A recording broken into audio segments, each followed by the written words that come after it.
bien juñu nga ko sànq mooy li ñuy xaar mu tàbbi ci Assemblée nationale mooy la modification du code électoral donc en son article L29 L30 coow li bëri na déjà on a vu une certaine presse bu titré ne c'est pour baliser la voie Ousmane Sonko ku ne xam na ne am na contentieux ak yoon ci dossier yoo xamante ne ñu. mais xam naa tey nag dinaa surprendre ñu bëri. mais sur la modification de ces deux articles là. déjà Birima man dama yàgg plaider à ce que nañu supprimer les articles L29 ak L30 ci suñu code électoral. Ah bon? Si. Pour quelle raison?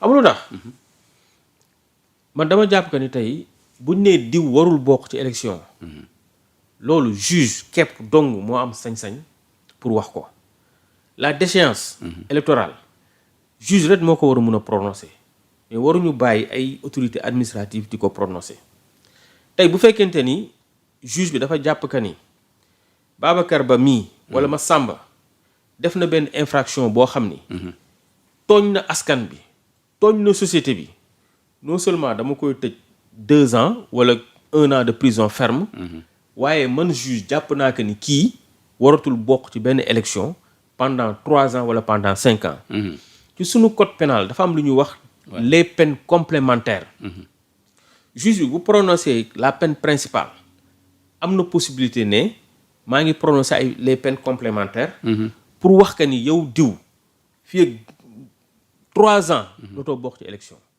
loolu pour man réew mu normal ci état de droit noonu lay doxee. mooy argument bi parce que. mooy argument bi est-ce que da nga leen rejoindre ci argument boobu. waaw non loolu laa gëm loolu la war a demee c'est-à-dire tant que ñoo ngi bàyyi code électoral bi.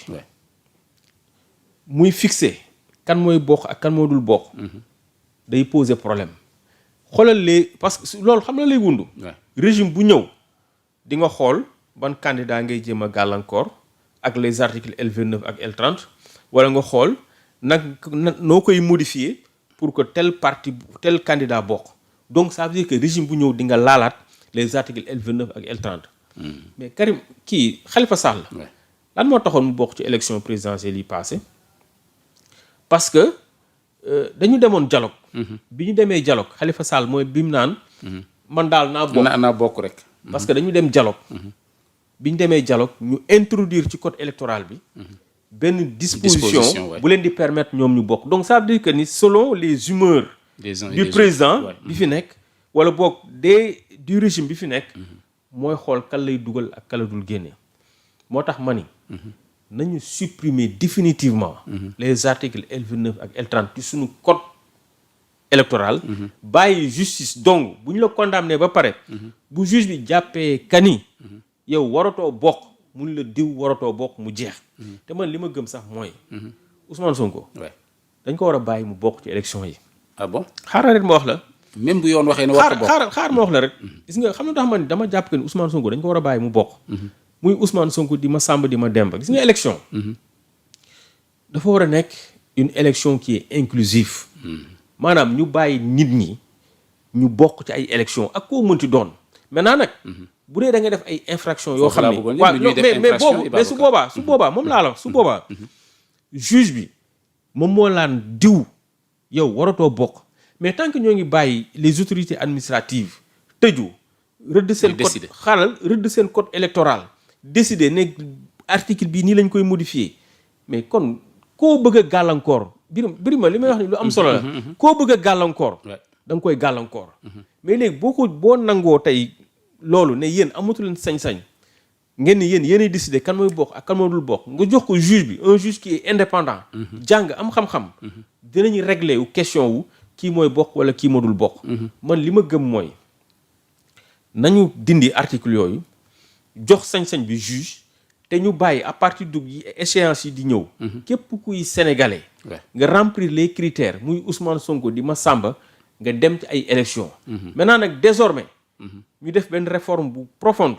ne vous le juge désormais koo condamné boo jàppee que ni kii mënatul bokk ci élection yi nga xañ ko su boobaa xoolal dootuñu laal code électoral bi mais xoolal moo def yow bu ñu yëkkatee waxu code électoral rek sa xel ci lan lay dem article L29 article L30 gis nga c'est des articles célèbres bu ñu ko dindi woon ci code électoral bi définitivement jox sañ-sañ bi juge bi xoolal dootuñu am problème mu laal code électoral bi code électoral bi li ci ëpp ñoom loolu moo leen ci soxal fu ñu waxee code électoral bi rek on pense à ces on pense à ces 2 articles là et puis ñu war ñu si tympaniser war ñu si téye pendant combien de temps xoolal débat bi maintenant c'est-à-dire un débat boo xam ne du mës a jeex loolu ci réew loolu mënu ko yor. Alors merci, on avance un peu, on parle de transparence maintenant jamono jii ñuy wax assemblée nationale mu ngi déglu député yi ci li nga xamante ne moom mooy crédit yi ñu leen voté loon muy exercice de transparence nga nekk responsable de la société civile bokk na ci tweet yi ngay def en tout cas à travers X di woote à ce que ñu bàyyi xel li nga xamante ne moom mooy la transparence exercice boobu assemblée di def actuellement ñu bëri di ko rafetlu en tout cas si ñu bëri ñi nga xamante ne ñoom ñoo féeti ci nguur. waaw xam nga on regarde par rapport à ça. xam nga transparence man daf ma soxla. Déjà je rappelle que j'ai été ancien vice-président de l'OFNAC. Donc j'ai beaucoup travaillé sur ces questions-là. Mais aussi dama am benn master j'ai un master 2 sur la passation des marchés publics. Des marchés, ouais. Voilà donc c'est des questions yoo xam ni. man bu naa ma ça m'intéresse beaucoup. Alors Assemblée nationale dañu gis que ni dafa commencer di auditionner dafa def benn exercice de transparence boo xam ni. dañuy auditionner les ministères pour xool seen niveau d'exécution budgétaire. Ouais. budget bi ñu leen nataloon. ndax voilà ni ñu koy utiliser. fan la consommation bi toll. loolu c'est très bien.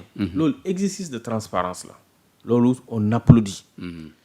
mais nag foofu ku ñuy tàccul foofu c'est le président de l'Assemblée nationale. c'est l'Assemblée en tant que telle. c'est Pastef c'est qui c'est le président de l'Assemblée nationale. c'est le président de l'Assemblée nationale c'est Pastef c'est régime ak kooku bëggee rek mais l'essentiel.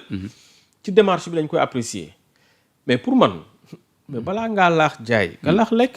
ça veut dire quoi? Ça veut dire que le président de l'Assemblée nationale. Le président de l'Assemblée nationale. El Malick Ndiaye. Monsieur El Malick Ndiaye balaa muy dem di woo les ministères là. ne leen kaay ma saytu yéen seen budget fan ngeen ci toll. mais El Malick Ndiaye bul fàtte ni budget am. le budget de fonctionnement de l'Assemblée nationale. c'est plusieurs milliards. Ouais. te budget bi ñuy jox El Malick Ndiaye budget bi ñuy jox El Malick Ndiaye. budget boobu du xaalisam. Ouais. c'est l'argent des contribuables sénégalais du contribuable sénégalais. xaalis bi El Malick Ndiaye yor ñu ciy fonction muy budget wu assemblée. xaalisu baykat bi la. xaalisu jakartaman bi la. xaalisu plombier bi la. xaalisu mécanicien bi. commerçant yi nekk Sandaga yi nekk Difoncé.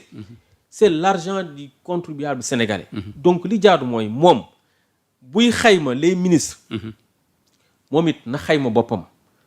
parce que xam nga tey. gis nga mais nu muy xaymaa boppam. waaw mais nu muy xaymaa boppam xam na la. Ouais.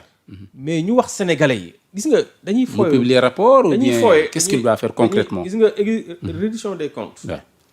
xam la moo tax mu am solo. ngay informer askan bi. naan leen li ngeen ma dénkoon. lii laa ci def. lii ak lii laa ci def fii laa ci toll xam la moo tax mu am solo. dafay permettre yow journaliste bi. nga am ay éléments pour xam. pour apprécier qualitativement est-ce que xaalis bi nga jox El Malick Ndiaye. xaalis bi nga nattal. Assemblée nationale.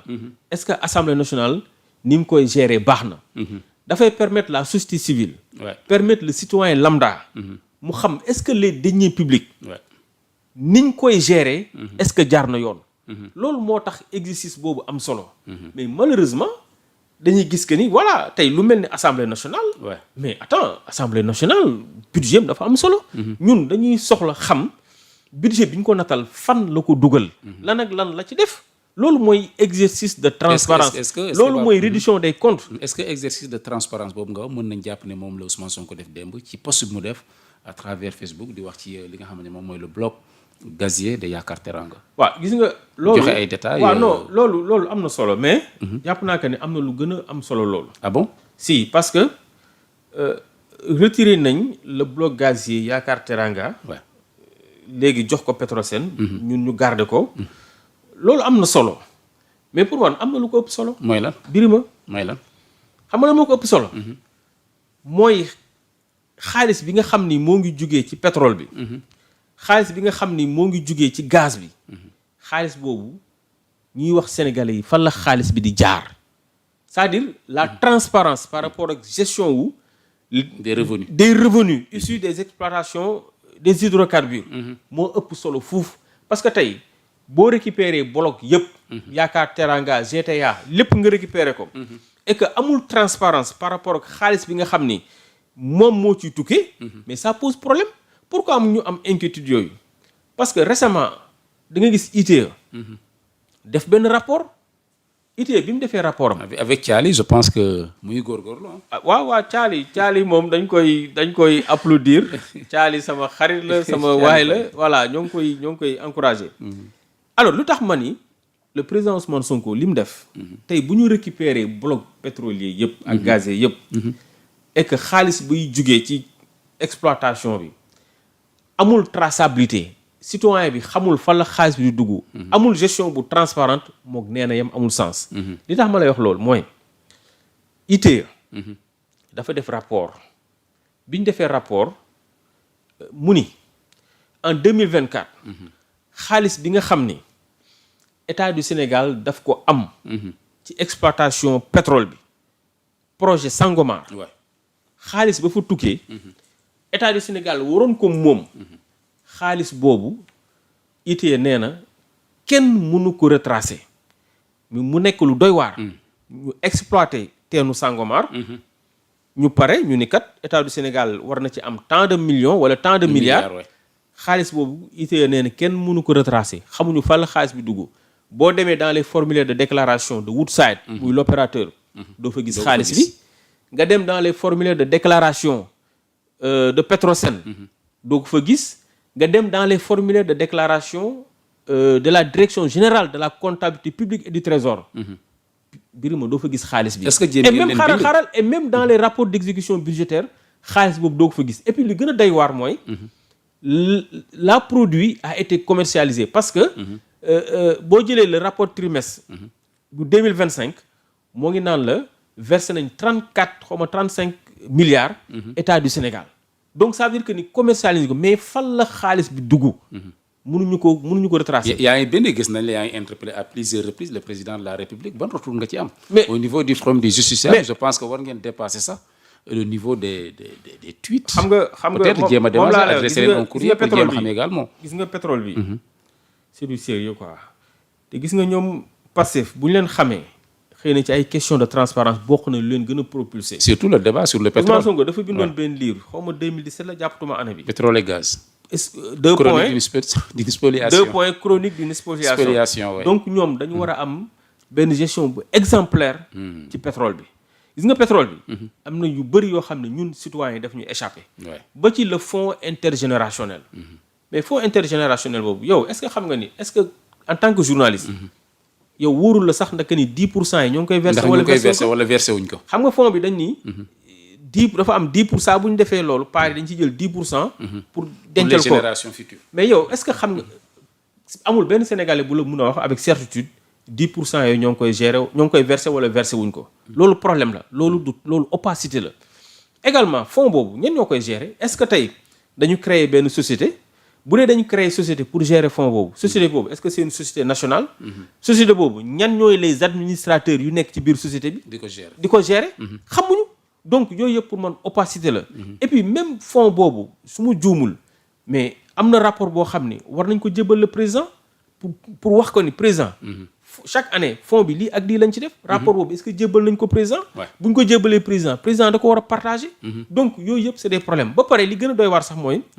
man bi ma liiree le rapport de l'ITIE mu ñuy xamal que ni les parts de l'État du Sénégal gisuñu ko mais li gën a doy waar mooy loolu dañuy violer la loi de 2022-9 du 19 avril 2022 bi nga xam ni moom mooy wax naka la ñuy répartir xaalis bi jógee ci exploitation hydrocarbures parce que boo demee ci article 5 moo ngi naan la xaalis